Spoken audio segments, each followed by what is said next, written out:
Hello, I'm Mark at Super Simple 365, and for those of you who are watching on YouTube rather than the podcast, yes, I still need a haircut.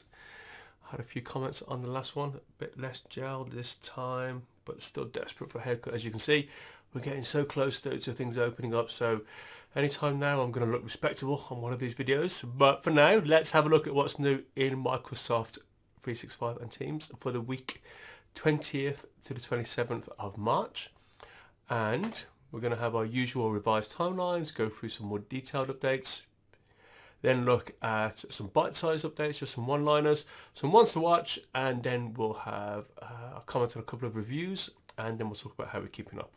Okay, so this first one, Teams desktop app for Mac, including computer sound in meetings. I feel like I've been talking about this for a while. Early to late April, so it's been pushed back and pushed back. But next month it looks like you're getting that. Introducing intelligent file recommendations for Planner. Now I really like the look of this, and it's interesting that Microsoft has said that based on people's feedback, they're going to have another look at it and then come back to us with revised dates. So a bit disappointed personally. I really like the look of that because behind the scenes, you know, the graph knows what you do and it knows who you work with, and yeah, if you've just looked at a file called the XYZ project and you start a task called the XYZ project, I would quite like Planner to suggest that file that I've just been working on. But let's see how that pans out. So it's a shame that it's on hold for now, but let's see how that pans out. Text predictions for Word in Windows. This has been pushed back quite a bit, so it started off as March, maybe before then even, but now we're looking at May for that update. This one has been brought forward. I think it's the first time I've said this. So this is the quick permissions for OneDrive and SharePoint files. So this is the ability to quickly tell the system that you want it to be an edit or a view file, a view permission, sorry. So that's due late March to early April. So we're talking any day now over the next week or so. So that's been brought forward actually. So great. Now let's go into one in a bit more detail. So if you look at lists and you've got this bar across top, you can see here that you have the options to go into Power Apps or Automate, and then you can work down here. Now, because they are fine-tuning this bar at the top, one of the things they're going to do is integrate their Power Apps and Power Automate into that one button called Integrate, but also they're going to get rid of that button called Power Apps. You can see at the top there's a separate button, and that's gone on that image at the bottom. So for most of us, you're looking at mid-May, so 2 to 3 weeks for that update. Microsoft Forms in Teams meetings, correct answers choice. So this is them continuing to improve forms in Teams. So it just means that you can, if you have multiple choice, you can select as a person creating it which answers are correct. Okay, so you can see here that it supports desktop, mobile, and the web versions, and is due to roll out mid to late April. Let me just hop over to supersimple365.com because I just noticed something earlier on this. So let's just go over to the site. Okay, so if you want to, you can go over to the site and you can see more details of this update that we've got. But if I click on this tab here, so Microsoft Teams, and just scroll down a little bit, you can see actually there's been quite a few stories lately which are about forms and Teams. So that one that we've got now, the previous one, new features for Teams polls in meetings. A bit further down, AI assisted creation. So you can see actually they're working quite hard on improving forms in Teams. So it's worth you having another look at that. If you haven't used it for a little while, definitely worth you catching up with those updates. Okay, so moving on. Multiple spotlights coming to Teams meetings. So as an organizer or the presenter, then you can have much more control. There's been a lot of these as well recently, so you have more control over what happens in your meeting. So you can spotlight multiple participants at once. On the screen at the moment we're just showing 2. You can stop individual spotlights, or you can stop lots of spotlights, or you can bring lots of people in at once, and you can have a maximum of 7 spotlights at one time. Like I said, that one's only got 2 on there, but if you have a look at this, you can see that the way the meetings are, the way you look at meetings is changing, and I think it's good. Think about your working day. If you spend hours and hours in meetings over the course of a week, the fact that they're visually quite different, I think will reduce just a little bit of that fatigue that you're going to get from meetings. So any time from mid-April, so we're looking at 2 to 3 weeks for that maybe. Okay, so extended emoji picker in Microsoft Teams. So this is quite a big change. It's going from 85 to 800, or over 800 actually. And Microsoft are trying to reflect the diversity of their user base. So just a quick tip here. So this isn't coming just yet, but you have got access to this. So Kirsty over at the Inform team. So she noticed that if you just do a colon, as you can see down here in a chat or a thread, do a colon and start typing, you then got access to all of these now, even though it's not coming out until April to late May. So it's worth you having a look at that. Just do a little colon, start typing and just see what you get. There's loads in there for you. Okay, so next up we have only allowing organization participants to bypass a meeting lobby. So this is about you having the ability to let anybody from your organization into your meetings, but anybody outside your organization, they have to wait until you let them in. Now you can see here that the list of options is increasing. So there's been a few updates recently about controlling your meeting or controlling participants. And Microsoft obviously doing quite a bit of work on that. And it's interesting because with the Inform team and one of the clients that I work on with them, I see this request quite a lot. People just want more and more control over who can come into the into a meeting, especially guests. You want to be able to control those people, don't you? Okay, so starting to roll out late March, so anytime now, and should be complete over the next couple of weeks. Nice feature. Looking forward to seeing that. Okay, so this is interesting.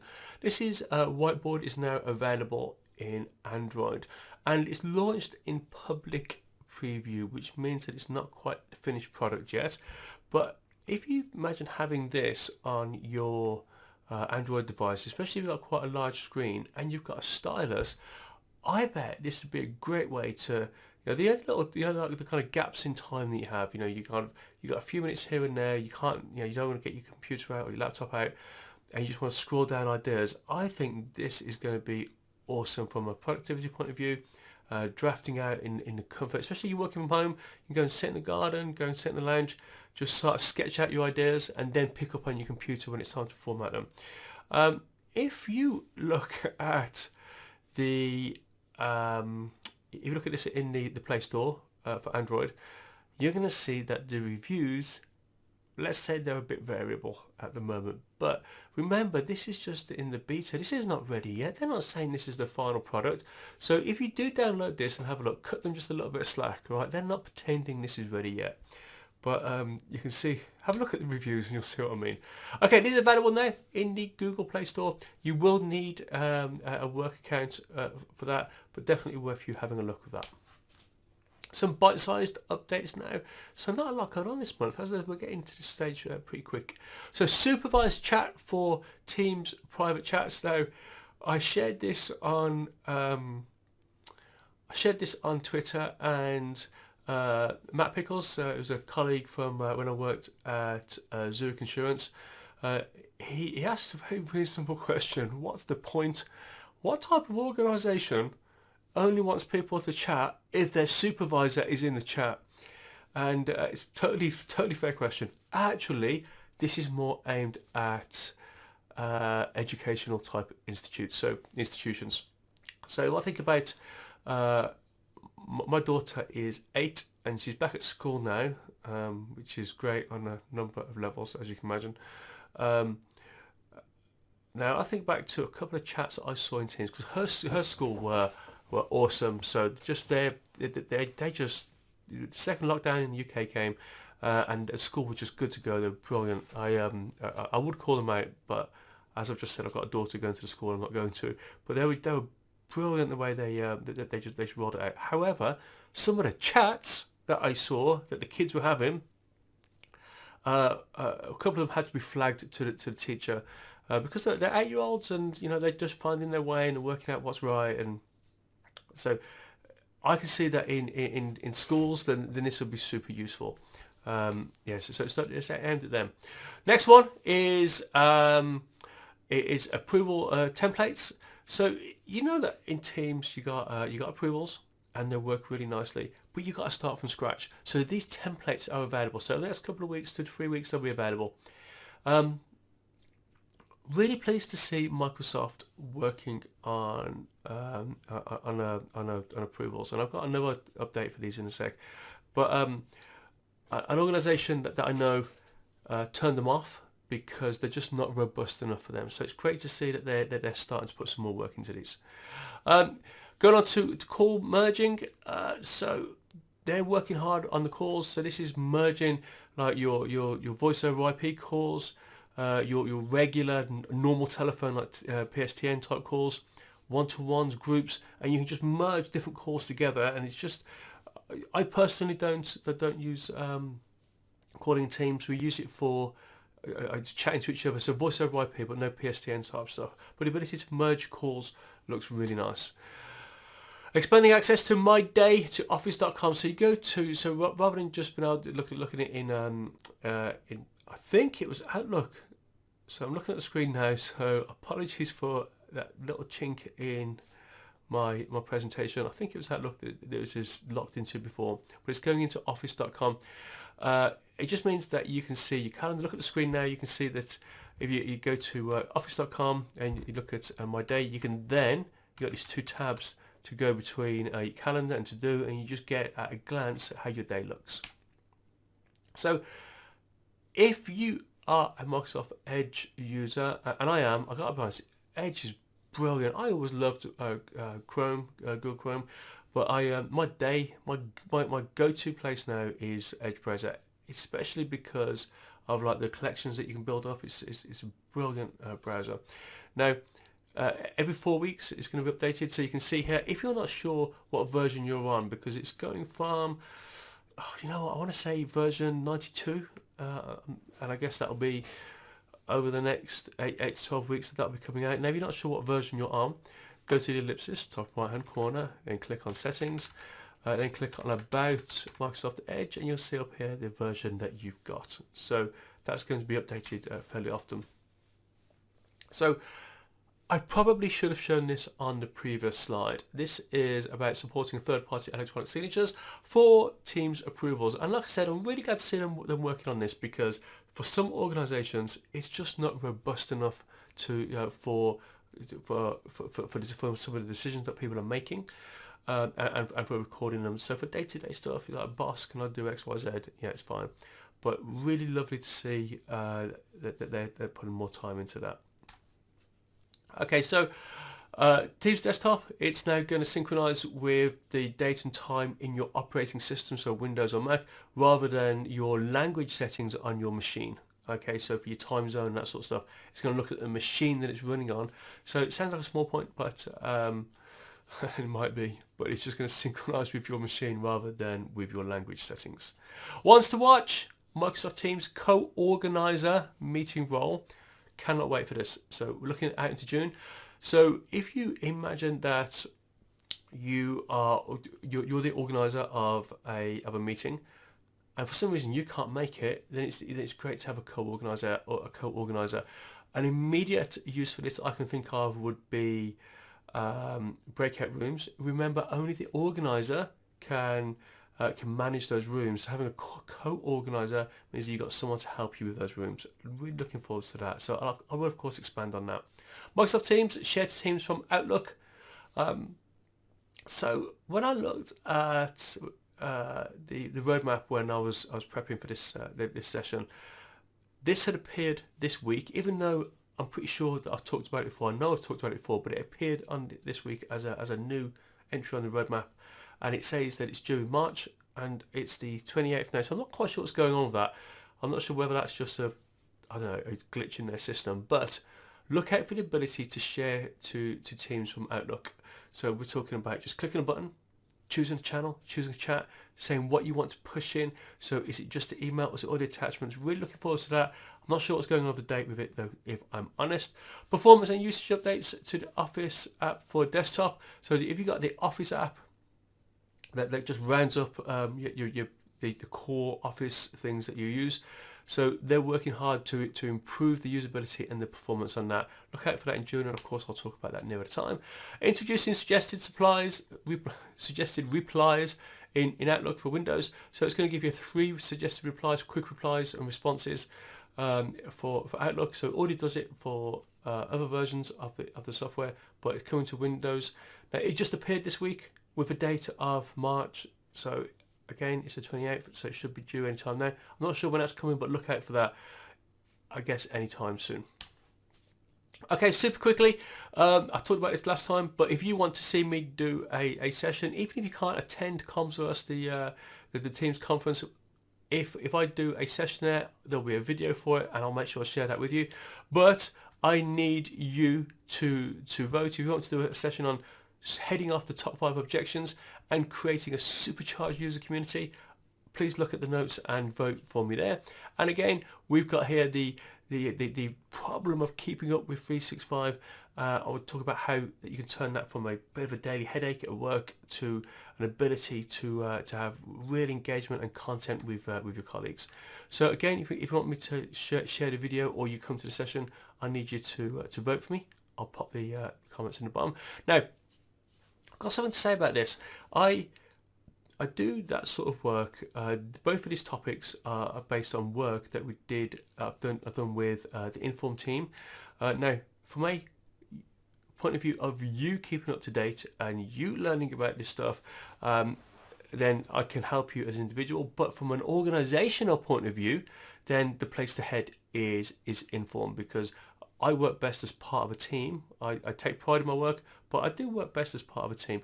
And the team that I spend most of my time with at the moment is the Inform team. So let me just show you very quickly their website. Their website is gorgeous. I hadn't reason to look at it earlier, and it just caught my eye. So let me just hop over there and I'll show you that.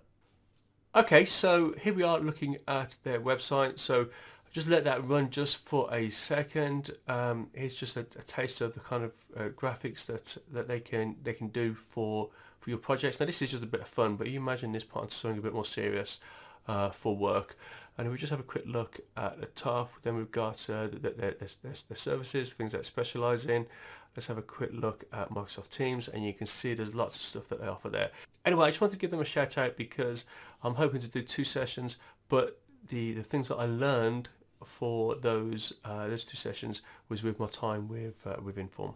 Okay, so let's get back on with it. Now, if you want to keep in touch, here's some ways, but before we start wrapping up, I just want to tell you about some reviews. So I recently did a review for Jabra Evolve 240 headphones. So you'll find that on the on my website, and you'll see there's a video for it as well. Now, I recommended them. I really liked them. However, I ended up sending them back because the cable drove me mad. I commented that at the time. The cable's a little bit plasticky, but it ended up keeping its kinks, okay? Which meant that as it hung from me, it kept those kinks and it would get tangled up really easily. Also, every time it kind of knocked the table, just as I leant forward slightly, it would just touch the table, and that tapping sound would travel up the cable and into my right ear. And I gotta be honest, it just drove me nuts. It might not bother you, but I had to readjust my my recommendation for that, so I struggled with that. But it means I need to find some more headphones. Now, look out for my review of these Xbox headphones.